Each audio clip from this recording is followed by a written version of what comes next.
আসসালামু আলাইকুম and welcome to my channel True Eyes. The Economist magazine তাদের flagship edition the world ahead 2026 publish করেছে, যে এডিশনের cover image নিয়ে সারা ওয়ার্ল্ডে বহু উৎসুক মানুষ অপেক্ষা করে থাকেন। আগত বছরটি কেমন হবে সেটা সম্পর্কে প্রেডিকশন দেয় 182 বছর পুরানো এই ম্যাগাজিনটি। কনস্পিরেসি থিওরিস্টরাও তাকিয়ে থাকেন এটার দিকে। এর অন্যতম কারণ এই ম্যাগাজিনের মালিক হিসাবে ব্রিটিশ রথচাইল্ড ফ্যামিলির নাম যুক্ত আছে। 13টি গোপন পাওয়ারফুল ফ্যামিলির মধ্যে এরা একটি। এখন এইবারের এডিশনটি হতে চলেছে স্পেশাল। এডিশনটির মধ্যে আসার আগে বেশ কিছু কথা বলতে হবে, কারণ এই কথাগুলোই এইবারের এডিশনটি পরিষ্কারভাবে বুঝতে সাহায্য করবে। এই বছরের অক্টোবরের শুরুর দিকে, মানে এই ফ্ল্যাগশিপ এডিশনটি পাবলিশ করার ঠিক মাসখানেক আগে, এই ফ্যামিলিটি তাদের দ্য ইকোনমিস্ট ম্যাগাজিনের শেয়ার বিক্রি করার ঘোষণা দিয়ে দিয়েছে। তাদের এই ম্যাগাজিনে থাকা টোটাল 26.7% শেয়ার তারা বিক্রি করে দিচ্ছে, যেটার মূল্য রাখা হয়েছে $537 মিলিয়ন। সম্পূর্ণ দ্য ইকোনমিস্টের ভ্যালুয়েশন বা মূল্য 1.1 বিলিয়নের আশেপাশে। এই ফ্যামিলি ছাড়াও এই ম্যাগাজিনের শেয়ার আছে ইটালির একটি ফ্যামিলি, অ্যাগনেলি ফ্যামিলির, যাদের শেয়ার আছে 43.4%। বিক্রি করার কাজটা করছেন এই ফ্যামিলির লিন ফরেস্টার। এখানে ইকোনমিস্টের একটি ওনারশিপ রুলের কথা বলা হচ্ছে। প্রত্যেক শেয়ার হোল্ডার 20%-এর বেশি ভোটাধিকার ক্ষমতা কন্ট্রোল করতে পারবে না। এই রুলিংটা এই কারণেই, যাতে যে এডিটরগুলো পাবলিশ করেন বিভিন্ন আর্টিকেলগুলো, সেখানে ওই এডিটরদের যেন স্বাধীনতা থাকে। এখন এইসব কথাগুলো থেকে বোঝা যাচ্ছে যারা মালিক হয় তারাই প্রভাব রাখে এইসব ম্যাগাজিনগুলোতে। যা পাবলিশ করা হয় সেগুলোর উপর প্রভাব তারাই খাটায়। এই ফ্যামিলির বিষয়টা এবং এই ম্যাগাজিন এই কারণেই গুরুত্বপূর্ণ হয়ে যায়। তবে 20%-এর বেশি প্রভাব রাখতে পারবে না, এই কথা বলার মাধ্যমে তারা এটা প্রমাণ করতে চেয়েছে যে এই ম্যাগাজিনের উপর কোনো ফ্যামিলির সেইভাবে প্রভাব নেই। এই ব্যাপারটাকে তারা আরো ভালোভাবে বোঝাতে চেয়েছে এই আর্টিকেলটির মধ্যে। মাত্র কিছুদিন আগে 27 অক্টোবরের এই article, A look back over the first 40 years of the world ahead, next year কেমন হতে চলেছে, বিশেষ করে ওয়ার্ল্ডের অর্থনীতি, সেটা নিয়ে তাদের পাবলিশ করা 1987 সালের প্রথম এডিশনের মাধ্যমে। তারপর থেকে 39টি এডিশন পাবলিশ করেছে তারা।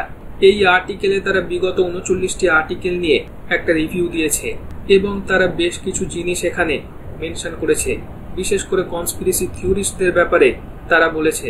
প্রথমে তারা তাদের প্রেডিকশনগুলো নিয়ে বলেছে, যে যে প্রেডিকশনগুলো তারা এখন পর্যন্ত ভুল করেছে সেগুলোর কথা বলেছে। তারপর যেগুলো ঠিক প্রেডিক্ট করেছে বা ভবিষ্যৎবাণী করেছে সেগুলো উল্লেখ করেছে। যেগুলো তারা ভুল প্রেডিক্ট করেছে, যেমন 1990-এর দশকে কিউবার প্রেসিডেন্ট ফিদেল কাস্ত্রোর পতন ঘটবে বলে তারা বারবার বলে আসছিল, কিন্তু সেটা হয়নি। কাস্ত্রো 2008 সাল পর্যন্ত ক্ষমতায় ছিলেন। তারপর ইউরোপে কমিউনিস্ট শাসনের অবসান হবে বা ইউগোস্লাভিয়ার পতন ঘটবে বলে ইকোনমিস্টের প্রেডিকশনটি ভুল হয়েছিল। 2008-এর বিশ্বব্যাপী অর্থনৈতিক বিপর্যয় তারা প্রেডিক্ট করতে পারেনি। কোভিড, রাশিয়া ইউক্রেন যুদ্ধ, এগুলো তারা প্রেডিক্ট করতে পারেনি। তারা যেগুলো সঠিকভাবে প্রেডিক্ট করেছে সেগুলোর মধ্যে আছে 1988 সালের তাদের প্রেডিকশন। 1988 সালে তাদের প্রেডিকশন ছিল ইস্ট জার্মানির উত্থান হবে, সেটা সঠিক হয়েছে।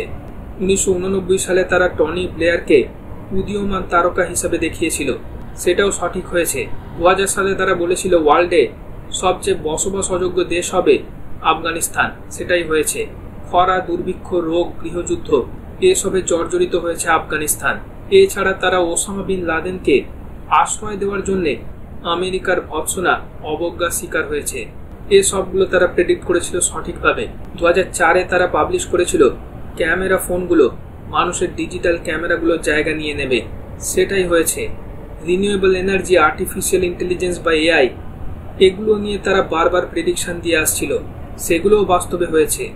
2019-এ তারা একটি ইন্টারভিউ প্রকাশ করে।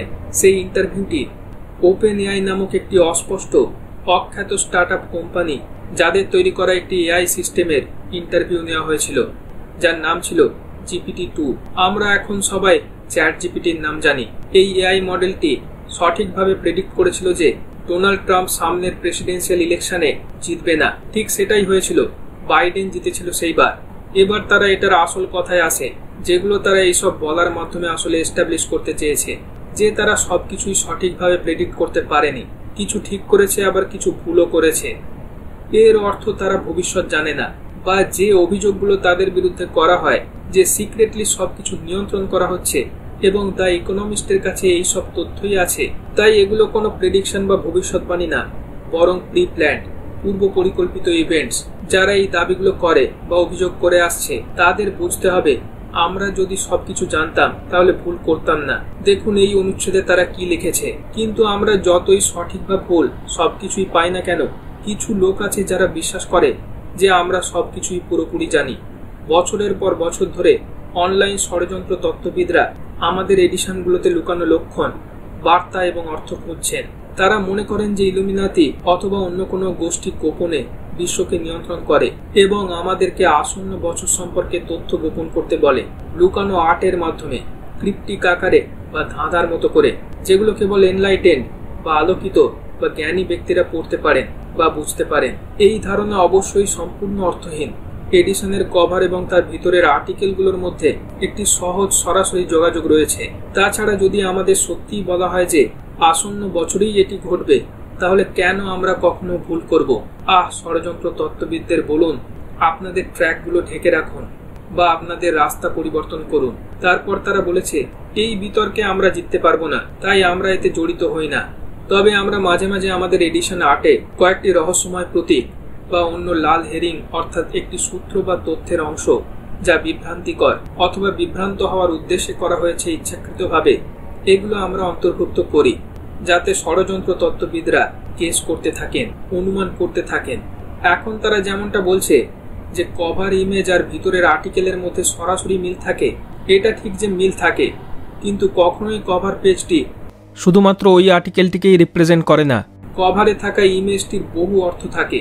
এক একটি সিম্বল অথবা ইমেজ দিয়ে একাধিক ইভেন্টকে তারা বোঝায়, যেটা অলরেডি অনেকবার প্রমাণ সহ দেখিয়েছি।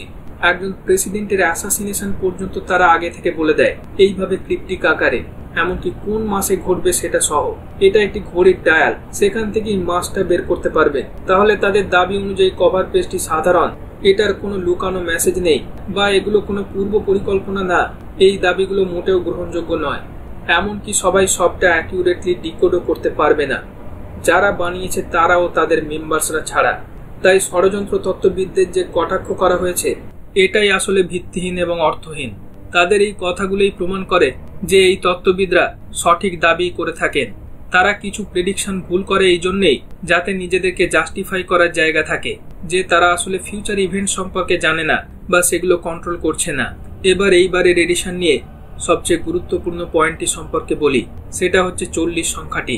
এর মধ্যেই লুকিয়ে আছে দ্য ইকোনমিস্টের এই কভারটির আসল গোপন রহস্য অথবা লুকানো অর্থ, যেটা আর্টিকেলটাতেও পাবেন না। তাহলেই প্রমাণ হয়ে যাবে যে সরাসরি তারা কোনো কিছুই বলে না, যেরকম তারা দাবি করছে। ধর্মীয় দৃষ্টিকোণ থেকে এই 40 সংখ্যাটির গুরুত্ব ব্যাপক, অপরিসীম। ইসলাম, খ্রিস্টান, ইহুদি সব ধর্মে এই সংখ্যাটির বর্ণনা পাওয়া যায়। এটা পরিবর্তনকে বোঝায়, কমপ্লিট পরিবর্তন, আধ্যাত্মিক পূর্ণতার প্রতীক।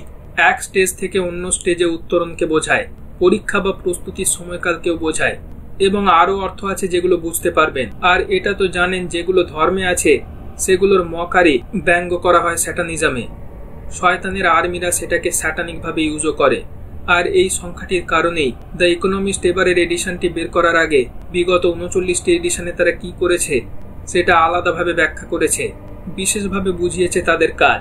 আর এই কারণেই 40 এডিশনটির সময় এই ফ্যামিলি তাদের শেয়ারও বিক্রি করে দিচ্ছে। মানে অনেকটা এইরকম যে কাজ শেষ হয়েছে তাদের, এবার পরিবর্তন আসছে। 40 সংখ্যাটি ধর্মের মধ্যে এবং আমাদের জীবনে কিভাবে জড়িয়ে আছে সেটা এবার বলি। সূরা আল বাকারা 51 নম্বর আয়াত। আর আমরা মুসার সাথে 40 রাতের জন্য অঙ্গীকার করেছিলাম। মুসা আলাইহিস সালাম আল্লাহর সঙ্গে কথা বলতে ও তাওরাত পাওয়ার আগে 40 দিন সিয়াম ও ইবাদতে কাটিয়েছিলেন। এখানে 40 মানে প্রস্তুতির ও আত্মিক শুদ্ধতার সময়। তাফসিরে ইবনে কাসির ও অন্যান্য কিতাব অনুযায়ী আল্লাহ 40 দিন 40 রাত বৃষ্টি বর্ষণ করেছিলেন নূহ আলাইহিস সালামের সময়কার মহাপ্লাবনের আগে। এই সময়টা ছিল আল্লাহর পক্ষ থেকে শাস্তি ও পুনর্জন্মের সময়। সূরা আল মাইদা 26 নম্বর আয়াত। অর্থাৎ বানি ইসরাইল আল্লাহর অবাধ্য হবার পর 40 বছর মরুভূমিতে ঘুরে বেড়িয়েছিল। 40 বছর মানে পরীক্ষা ও শোধনের সময়কাল। রাসূল সাল্লাল্লাহু আলাইহি ওয়াসাল্লাম যখন 40 বছর বয়সে পৌঁছান তখনই প্রথম ওহী নাজিল হয়। অর্থাৎ 40 বছর হলো পূর্ণ পরিপক্কতা, দায়িত্ব গ্রহণের প্রস্তুতি। সূরা আল আহকাফ 15 নম্বর আয়াত। আর আমি মানুষকে তার পিতামাতার প্রতি সদয় ব্যবহারের নির্দেশ দিয়েছি। তার মা তাকে অতি কষ্টে গর্ভে ধারণ করেছে এবং অতি কষ্টে তাকে প্রসব করেছে। তার গর্ভধারণ ও দুধপান ছাড়ানোর সময় লাগে 30 মাস। অবশেষে যখন সে তার শক্তির পূর্ণতায় পৌঁছে এবং 40 বছরে উপনীত হয়, তখন সে বলে, হে আমার রব, আমাকে সামর্থ্য দাও। তুমি আমার উপর ও আমার পিতামাতার উপর যে নিয়ামত দান করেছ, তোমার সে নিয়ামতের যেন আমি শুকর আদায় করতে পারি এবং আমি যেন সৎকর্ম করতে পারি যা তুমি পছন্দ করো। 40 বছর বয়সে মানুষ সবচেয়ে পরিপক্ক চিন্তা ও দায়িত্বশীলতায় পৌঁছায়। এটার সঙ্গে সম্পর্কিত একটি অত্যন্ত গুরুত্বপূর্ণ বিষয় একটু পরেই বলছি। বুখারী ও মুসলিম শরীফের হাদিস অনুযায়ী নিশ্চয়ই তোমাদের প্রত্যেকের সৃষ্টি মাতৃগর্ভে 40 দিন থাকে। 40 দিন থাকে নুতফা বীর্য আকারে, তারপর 40 দিন আলাকা জমাট রক্ত হয়, তারপর 40 দিন মুদগা মাংসপিণ্ড হয়, এরপর ফেরেশতা এসে আত্মা ফুঁকে দেয়। এটা থেকে পরিষ্কারভাবে বোঝা যায় যে এক স্টেজ থেকে অন্য স্টেজে পৌঁছানোর সময়কালের সাথে 40 সংখ্যাটির সম্পর্ক আছে। ইবনে মাজার হাদিস। এটা অত্যন্ত স্ট্রং একটি হাদিস। অনেক বড় বড় সাহাবারা এই হাদিস বর্ণনা করেছেন। মওলা আলী, আব্দুল্লাহ বিন মাসউদ, মুয়াদ ইবনে জাবাল, আবু দারদা, ইবনে উমার, ইবনে আব্বাস, আনাস বিন মালিক, আবু হুরায়রা এবং আবু সাঈদ আল খুদরি রাদিয়াল্লাহু তাআলা আনহু সহ আরো অনেকে। যে ব্যক্তি আমার উম্মতের জন্য 40টি হাদিস সংরক্ষণ করবে, আল্লাহ তাকে কিয়ামতের দিন ফকিহ, জ্ঞানে পারদর্শী হিসাবে উঠাবেন। কিছু তাফসীরকারক বলেছেন, মৃত্যুর পর মানুষের দেহ মাটিতে মিশে যেতে 40 দিন সময় লাগে।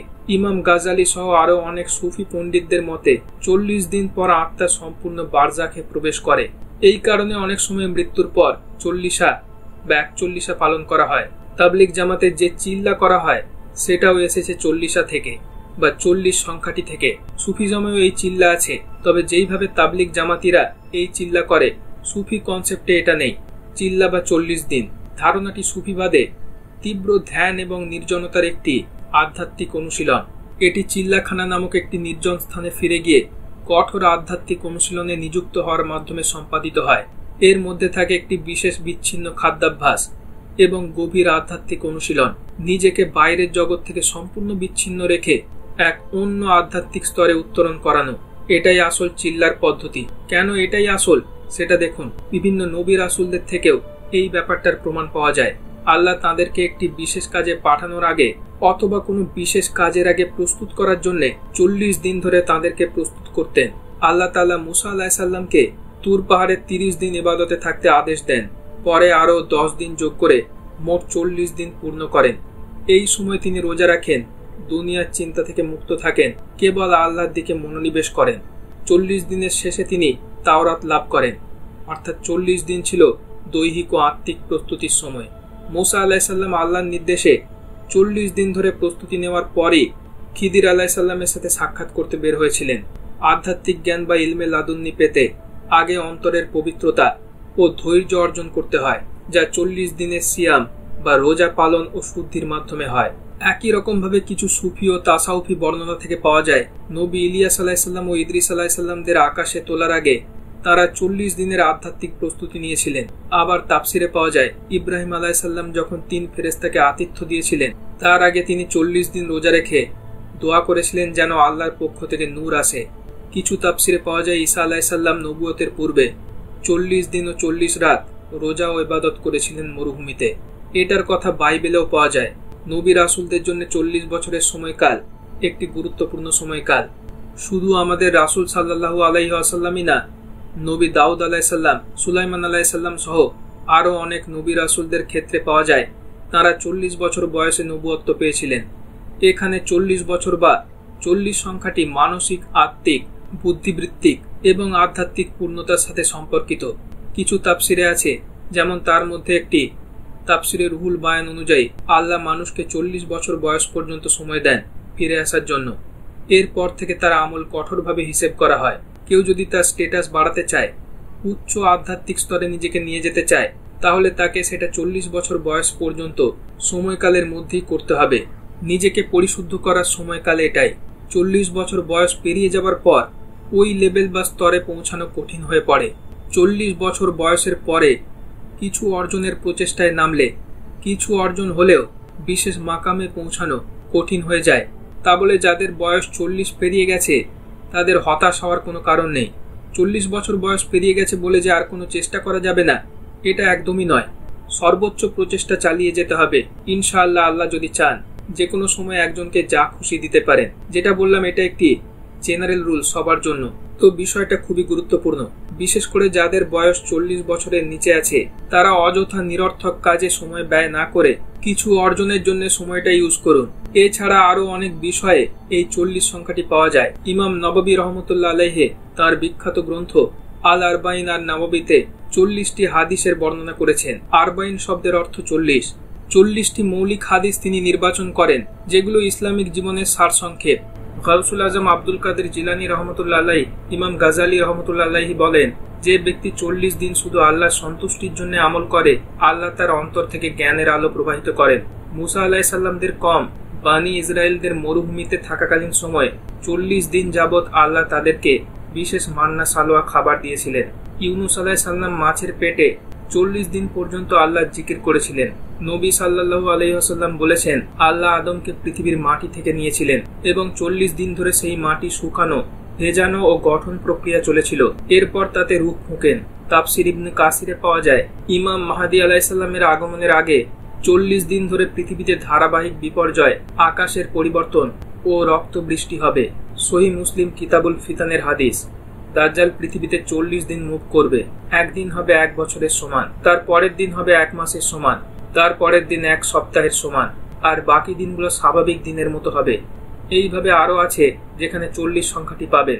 ইমাম রাজি রহমতুল্লাহ আলাইহি ও ইবনে কাসির রহমতুল্লাহ আলাইহির ব্যাখ্যায় 40 সংখ্যাকে বলা হয়েছে সম্পূর্ণতার সংখ্যা, অর্থাৎ আল্লাহর পরিচালনায় যে কোনো সৃষ্টির প্রস্তুতি বা পরীক্ষা 40 সময় একক পর সম্পূর্ণ হয়।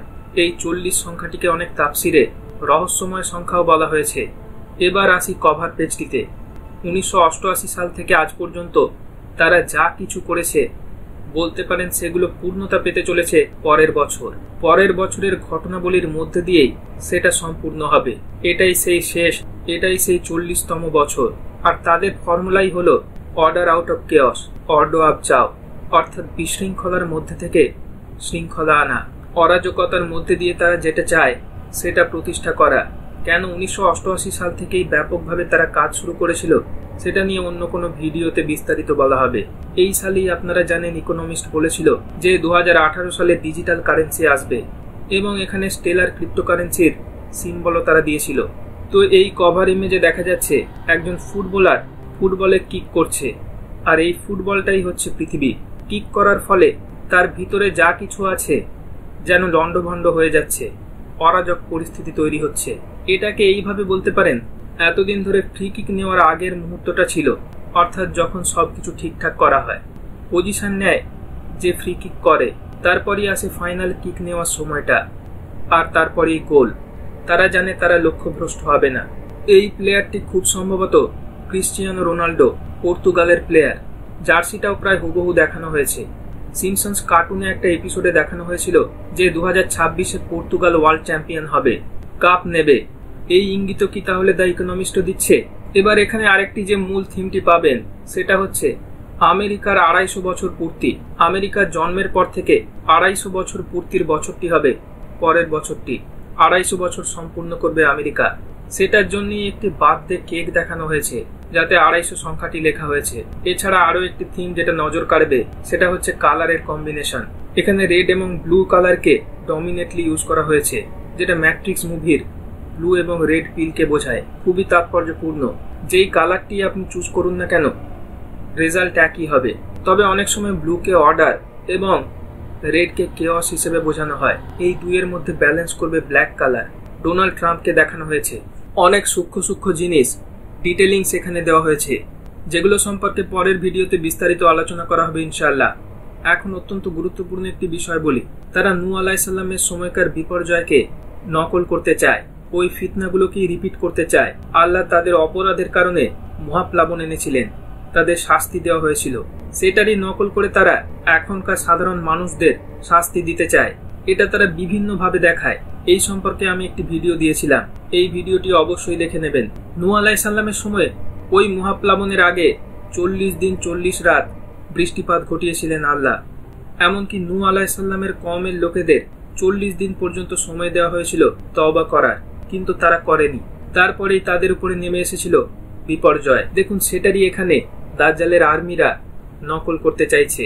2026 সেই বছর, যেটা হবে লাস্ট বছর। তারপরেই তারা নামিয়ে আনবে শাস্তি, আনা হবে অর্কেস্ট্রেটেড অ্যাপোক্যালিপস, বা বলতে পারেন সবকিছু পরিবর্তন হয়ে যাওয়ার বছর। তো এই কারণেই পরের বছরটি হতে চলেছে হয়তো অত্যন্ত বিশৃঙ্খলাযুক্ত একটি বছর। এমন অনেক কিছু ঘটতে দেখতে পারে যেগুলো সম্পূর্ণভাবে নতুন। নতুন শিফটিং আসবে অনেক কিছু বিষয়ে। আমেরিকার জন্ম হয়েছিল 1776 সালের 4ই জুলাই। তার ঠিক 2 মাস আগে প্রতিষ্ঠিত হয়েছিল ইলুমিনাতি, ওই সালেরই 1 মে। ভাবুন, ওই সংস্থাটির অন্যতম হেডকোয়ার্টার হিসেবে যাকে ব্যবহার করা হবে সেই দেশটিকেও তারা তৈরি করেছিল ঠিক ওই সময়ই। খুবই ইন্টারেস্টিং।